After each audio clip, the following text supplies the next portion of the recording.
Hello class fifth, स्वागत है आप सभी का आपकी विज्ञान की कक्षा में। आशा करती हूँ कि आप सभी अच्छे होंगे और अच्छे से पढ़ाई कर रहे होंगे। आप सभी का स्वास्थ्य उत्तम होगा। इसी आशा के साथ चलिए बच्चों, शुरुआत करते हैं एक नए पाठ की। पाठ 6, प्राकृतिक संसाधन। आज हम नेचुरल रिसोर्सेस के बारे में पढ़ेंगे। पृथ्वी पर मनुष्य के जीवित रहने के लिए अनेक प्रकार की सुविधाएं उपलब्ध हैं। बच्चों, जिस पृथ्वी पर हम रहते हैं वहां केवल इकलौता वही ग्रह है जो हमारी पृथ्वी है, जो अर्थ है, इज द ओनली प्लैनेट जहां जीवन संभव है।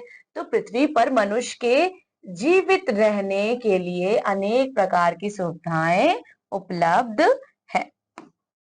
पृथ्वी पर मनुष्य के उपयोग के लिए भूमि, वायु तथा जल है। इन्हें प्राकृतिक संसाधन कहते हैं।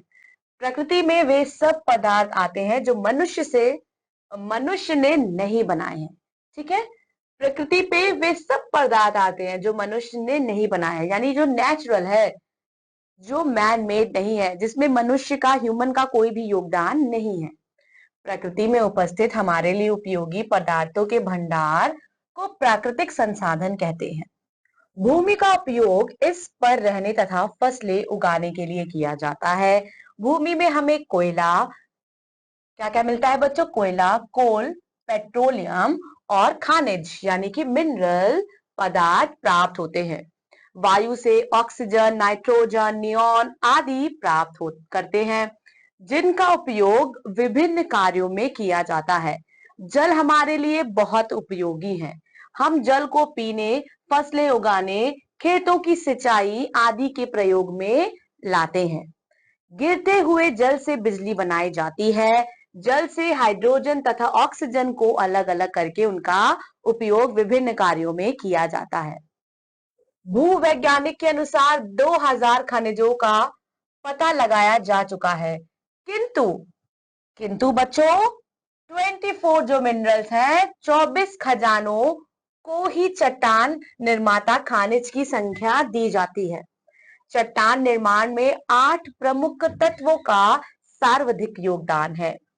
ऑक्सीजन कितना है बच्चों? 47%, सिलिकॉन 28%, एल्यूमिनियम 8%, लोहा 5%, कैल्शियम 3.5%, सोडियम 3%, पोटेशियम 2.5%, मैग्नीशियम 2% और कुछ चट्टानें एक ही खनिज से निर्मित होती हैं, जैसे चूना और पत्थर। जबकि बच्चों कुछ चट्टानें अन्य खनिजों के मिश्रण से निर्मित होती हैं, जैसे क्या है बच्चों आपका? जैसे आपका ग्रेनाइट है, माइका है आदि। और जो रॉक्स हैं, चट्टानें निर्माण के तरीके, कठोरता, प्रकृति तथा रंग के आधार पर भिन्न भिन्न प्रकार की होती हैं। अब बच्चों हम क्या पढ़ेंगे? हम पढ़ेंगे चट्टानों के प्रकार, टाइप्स ऑफ रॉक्स। चट्टानें 3 प्रकार की होती हैं। कौन कौन सी? आग्नेय चट्टान, अवसादी चट्टान, रूपांतरित चट्टान। सबसे पहले बच्चों हम आग्नेय चट्टान यानी कि इग्नियस रॉक्स के बारे में पढ़ेंगे। रॉक्स जो है वो कितने तरह की होती है बच्चों? वो 3 तरह की होती है। कौन कौन सी? इग्नियस रॉक, आग्नेय चट्टान, देन वी हैव अवसादी चट्टान, देन वी हैव रूपांतरित चट्टान। ठीक है बच्चों, सबसे पहले हम इग्नियस रॉक के बारे में पढ़ेंगे। इग्नियस शब्द लैटिन शब्द किससे लिया गया है? इग्निस से बना है, जिसका अर्थ आग है। आग्नेय चट्टानों को आग वाली चट्टानें भी कहा जाता है। कैसे बनती है बच्चों? ज्वालामुखी से गर्म एवं तरल लावा पृथ्वी के अंदर तथा बाहर फैलकर क्या करता है? वो ठोस रूप में, सॉलिड रूप में जमकर आग्नेय चट्टान का रूप लेता है। ये देखिए बच्चों, आप ये देख सकते हैं, ये वोल्केनो है और इससे ये ज्वालामुखी जो बाहर निकल रही है, और जब बच्चों ये कूल डाउन हो जाती है, जब ये कूल डाउन हो जाती है तब ये इग्नियस रॉक में चेंज हो जाती है। आग्नेय चट्टान की रचना तत्व एवं तरल मैग्मा के ठंडे होने से होती है। पृथ्वी प्रारंभिक अवस्था में तरल रूप में थी और इस तरह मैग्मा को ठंडा होकर जमाने से ठोस आग्नेय चट्टान का निर्माण हुआ। जमने से ठोस आग्नेय चट्टानों का निर्माण हुआ। सबसे पहले इसी चट्टान का निर्माण हुआ, इसीलिए इसे प्राथमिक चट्टान भी कहते हैं, प्राइमरी रॉक भी कहते हैं। आग्नेय चट्टान का निर्माण पृथ्वी के भूगर्भिक इतिहास के हर काल में होता रहा है और आज भी होता है। आग्नेय चट्टानों के प्रकार। अब हम बच्चों टाइप्स ऑफ इग्नियस रॉक्स पढ़ेंगे। सबसे पहले बसाल्ट या एसिटाशम। यह अच्छे कणों वाली गहरी चमकदार चट्टान होती है। ठीक है बच्चों, कैसी होती है? गहरी और चमकदार चट्टान होती है। यह पृथ्वी की सतह पर ठंडे लावा द्वारा बनती है। महासागर की ज्यादातर सतह अशिताशम से ढकी होती है। किसकी बच्चों? महासागर की। दूसरा हमारा बच्चों क्या है? ग्रेनाइट और इंट्रूसिव यानी बच्चों अंतर्वैधि चट्टानें। यह मैग्मा के पैकेटों के धीरे धीरे ठंडे होने से बनती है, जो पृथ्वी की सतह के नीचे बनता है। ग्रेनाइट के 3 मुख्य खनिज ग्रेनाइट, क्वार्ट्ज एंड फेल्सपार है। प्यूमाइस या इमारत। प्यूमाइस यह लावा के भूमि पर तेजी से ठंडा होने पर बनता है।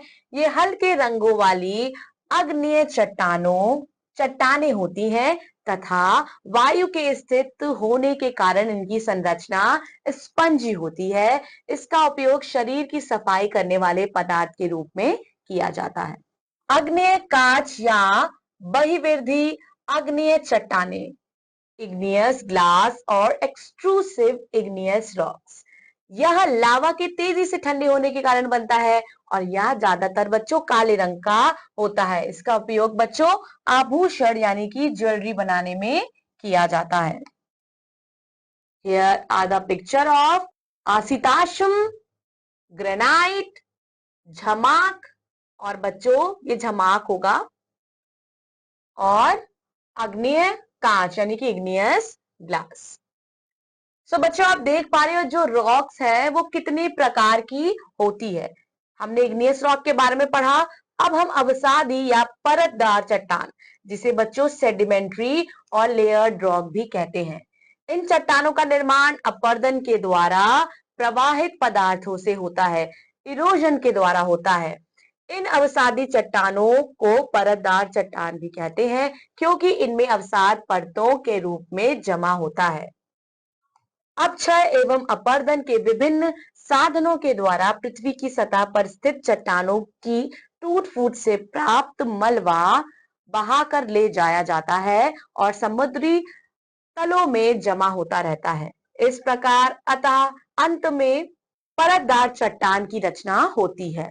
परतदार चट्टानों की रचना एक निश्चित क्रम में होती है। सबसे पहले क्या होता है बच्चों? बड़े टुकड़े जमा होते हैं तथा उसके बाद महीन कण जमा होते हैं। सिलिका तथा कैल्साइट इसके संयोजक तत्व हैं। अब हम बच्चों पढ़ेंगे टाइप्स ऑफ सेडिमेंट्री रॉक यानी कि अवसादी चट्टानों के प्रकार। सबसे पहले पदार्थों के आकार के आधार पर अवसादी चट्टानों को निम्न प्रकार वर्गीकृत किया जाता है। इनका क्लासिफिकेशन है बच्चों। संपीड़ित चट्टान, कंप्रेस्ड रॉक। संपीड़ित चट्टान बड़े कणों से बनती है बच्चों, बड़े एलिमेंट से बनती है, जैसे कि बच्चों बड़ा सा कंकड़, ग्रेवल हो गया, बोल्टेड हो गया आदि हो गया। इनके खनिज इनके लिए सीमेंट का कार्य करते हैं और ये बहुत मजबूत होती हैं तथा इनका यूज बच्चों घर बनाने के लिए किया जाता है। बलुआ पत्थर, सैंडस्टोन, बलुआ पत्थर बालू के करोड़ से बनता है और यह एक मुलायम पत्थर होता है। कैसा पत्थर होता है बच्चों? सॉफ्ट पत्थर होता है। यह पत्थर सागर के किनारे, भवन निर्माण आदि में प्रयोग होता है। इस पर सागरीय लवण व पवन का कोई असर नहीं होता है। ये ऊष्मारोधी भी होते हैं, अतः ये अग्निरोधी सामान बनाने में भी प्रयुक्त होते हैं। फिर बच्चों आपका है शेल। तो शैल का प्रयोग क्या होता है? सीमेंट व ईंटें बनाने के लिए किया जाता है। लाइमस्टोन चूना पत्थर बच्चों, चूना पत्थर समुद्री जंतुओं के परस्पर जुड़े कवच होते हैं। इसे ब्लॉक में काटना आसान होता है। इससे बच्चे क्या बनती है? सड़कें, भवन व सीमेंट बनाया जाता है। रोचक तथ्य, चौक जिसका प्रयोग श्यामपट्ट ब्लैक बोर्ड पर लिखने में होता है वह चूना पत्थर का ही एक रूप है। ये बच्चों क्या है? संपीड़ित चट्टान, बलुआ पत्थर, शैल और चूना पत्थर। अब बच्चों हम थर्ड टाइप ऑफ रॉक्स पढ़ेंगे, वो आपकी मेटामॉर्फिक है। रूपांतरित चट्टाने मेटामॉर्फिक रॉक। अवसादी और आग्नेय चट्टानों का ऊष्मा तथा दाब के प्रभाव से परिवर्तित स्वरूप रूपांतरित या कायांतरित चट्टान कहलाता है। रूपांतरित चट्टाने अन्य चट्टानों के रूपांतर के फलस्वरूप निर्मित हुई हैं। रूपांतरण शब्द बर्ड से लिया गया है जिसका अर्थ है रूप में परिवर्तन। आग्नेय चट्टान और परतदार चट्टान के परिवर्तन के फलस्वरूप रूपांतरित चट्टानों का निर्माण होता है। रूपांतरण की क्रिया के दौरान चट्टानों में अधिक ताप, अधिक भार एवं दबाव के कारण ये आग्नेय तथा परतदार चट्टानों में रूपांतरित हो जाती हैं। अर्थात चट्टान का संगठन, कंपोजिशन तथा रूप, फॉर्म बदल जाता है। ठीक है बच्चों, ये एक बच्चों साइकिल है, रॉक साइकिल है जो अभी हम आगे पढ़ेंगे। ये हमें बता रहा है कि कैसे इग्नियस रॉक से बच्चों सेडिमेंट्री बनती है, सेडिमेंट्री से मेटामॉर्फिक बनती है और फिर मेटामॉर्फिक से इग्नियस रॉक बन जाती है। रूपांतरण की क्रिया के दौरान चट्टानों का रूप बदलता है। यह बदलाव दो रूपों में होता है, भौतिक तथा रासायनिक। कभी कभी ये दोनों रूपांतरण साथ साथ कार्य करते हैं। परतदार चट्टानों में उपस्थित जीवाश्म रूपांतरण के कारण नष्ट हो जाते हैं और इस कारण इन चट्टानों में जीवाश्म नहीं पाया जाता है। अब हम पढ़ेंगे बच्चों रूपांतरित या कायांतरित चट्टानों के प्रकार। Types of metamorphic rocks. काचमड़ियक, यह बलुआ पत्थर के रूपांतरित होने पर बनता है। या कठोर तथा मौसम का प्रतिरोधी होता है और उसका उपयोग कांच तथा चीनी मिट्टी के उद्योगों में किया जाता है। नाइस, यह मोटे कड़ों की पत्थरदार चट्टान है और इसमें स्फटिक, फेल्सपार तथा अभ्रक उपस्थित होता है। अभ्रक का प्रयोग बिजली का सामान बनाने के लिए किया जाता है। देन वी हैव संगमरमर। मार्बल के बारे में तो आप सबने सुना होगा। It is also a kind of rock या चूना पत्थर के क्रिस्टलीकरण के फलस्वरूप बनता है। संगमरमर प्रायः सफेद होता है किंतु अशुद्धियों के कारण कई रंगों का हो सकता है। संगमरमर का प्रयोग भवन निर्माण, मूर्तियों आदि के निर्माण में किया जाता है। ताजमहल सफेद संगमरमर का ही बना है। अब बच्चों हम स्लेट के बारे में पढ़ेंगे। शैल अवसादी चट्टान ऊष्मा और दाब के प्रभाव से काले भूरे रंग के रूप में बदल जाती हैं। यही पत्थर स्लेट पत्थर कहलाता है और इसका प्रयोग मकान की छतों, स्लेट, ब्लैकबोर्ड आदि बनाने में किया जाता है। यह है कांच मड़ियक, नाइस, संगमरमर और स्लेट के एग्जाम्पल्स। अब बच्चों हम खनिज पदार्थ, मिनरल्स के बारे में पढ़ेंगे। भूवैज्ञानिकों के अनुसार खनिज एक प्राकृतिक रूप से विद्यमान समरूप तत्व है जिसकी एक निश्चित आंतरिक संरचना है। खनिज प्रकृति में अनेक रूपों में पाया जाता है जिसमें हीरा सबसे कठोर और चूना सबसे नरम होता है। सबसे हार्डेस्ट क्या है बच्चों? सबसे हार्डेस्ट आपका डायमंड है और सबसे नरम आपका सॉफ्ट है चूना। वे क्रिस्टलीय पदार्थ जो भौगोलिक परिस्थितियों के परिणाम स्वरूप बनते हैं खनिज कहलाते हैं। खनिज ऐसे भौतिक पदार्थ होते हैं जो पृथ्वी के भूगर्भ से खोद कर निकाले जाते हैं।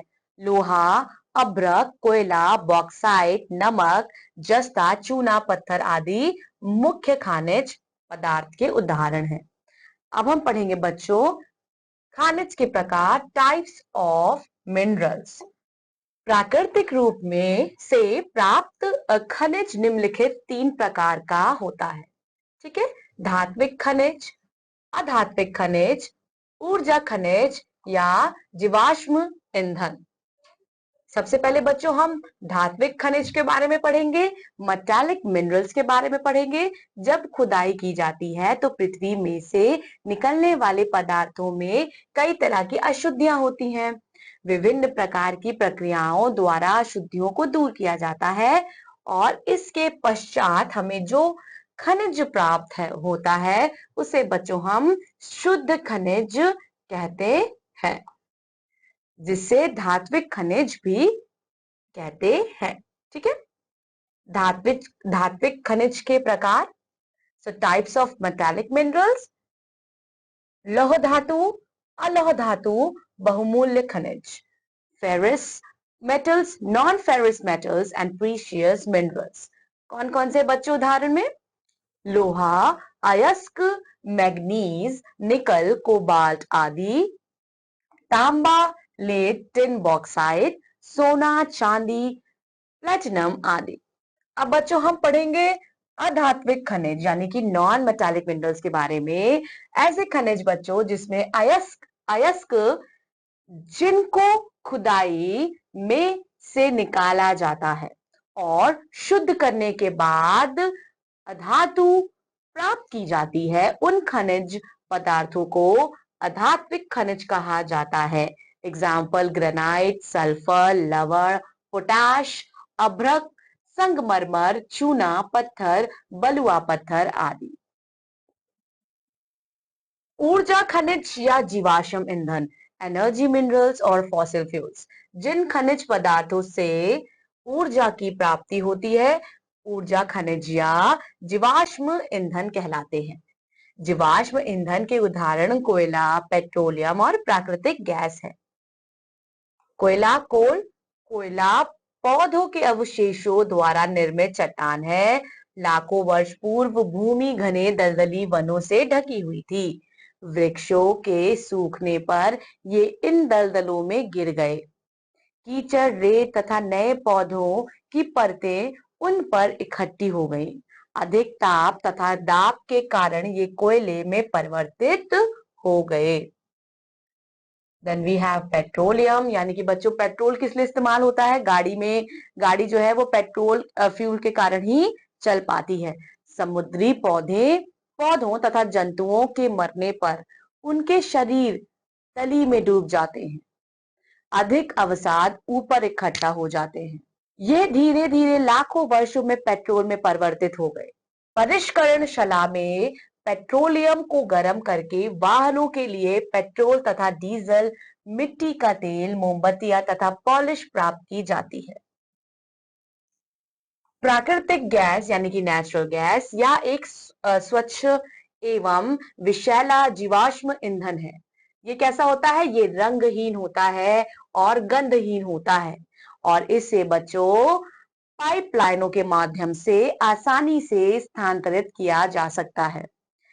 इसे उच्च दबाव में संपीड़ित प्राकृतिक गैस सीएनजी को के रूप में बच्चों हम लोग क्या करते हैं? संग्रहित इसे किया जाता है और ये क्या करता है? ये कम प्रदूषण फैलाने वाला और कम खर्चीला जीवाश्म ईंधन है। मीथेन क्या है बच्चों? मीथेन सबसे महत्वपूर्ण प्राकृतिक गैस है। ठीक है। और संपीड़ित प्राकृतिक गैस का उपयोग बिजली पैदा करने के लिए भी किया जाता है। प्राकृतिक गैस का उपयोग ऑटोमोबाइल में ईंधन के रूप में, घरों में खाना पकाने के लिए तथा रसायनों में, उर्वरकों में प्रारंभिक सामग्री के रूप में किया जाता है। सो ये चैप्टर बच्चों पूरा आपका रॉक्स एंड मिनरल्स के बारे में था। आई होप आपने टाइप्स ऑफ रॉक्स अच्छे से पढ़ा, टाइप्स ऑफ मिनरल अच्छे से पढ़ा। इस पार्ट को एक बार फिर से दोहराइएगा। जितने बच्चों मुख्य तथ्य हैं उन्हें अच्छे से याद कीजिएगा। मैं आपसे मिलूंगी आपकी अगली विज्ञान की कक्षा में। तब तक के लिए अपना ख्याल रखिए और मन लगाकर पढ़ाई कीजिए।